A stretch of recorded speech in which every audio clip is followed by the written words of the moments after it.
Pascal Viry, après une carrière de salarié dans 5 entreprises différentes, reprend à 43 ans sa première entreprise, Tartex, dans le domaine des métaux-outillages. Et il reprend en 2008 une deuxième société dans le même métier, qu'il revend à son fils en 2013.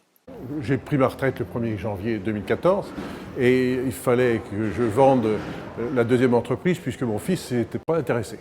Je l'ai mis en vente par le biais du CRA que j'ai rencontré au cours des journées de transmission organisées par le CRA, la Chambre de commerce, etc.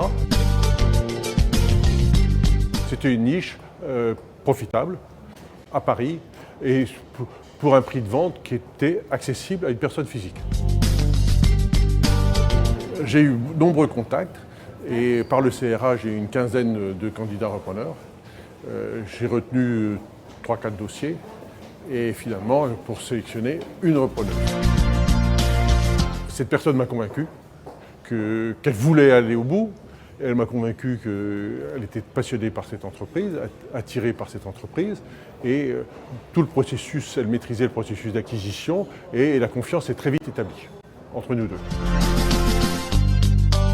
Elle n'avait pas suivi la formation CRA, qui pour moi est un peu un handicap pour un repreneur, mais c'est quand même une formation très très adaptée à la reprise. Et quelle que soit sa formation antérieure, il est important de suivre cette formation.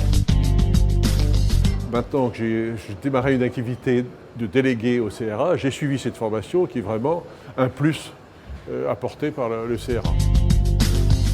La pédagogie est sur l'aspect psychologique entre le cédant et le repreneur, puisque la confiance doit s'établir très rapidement entre le cédant et le repreneur pour que les choses se passent bien.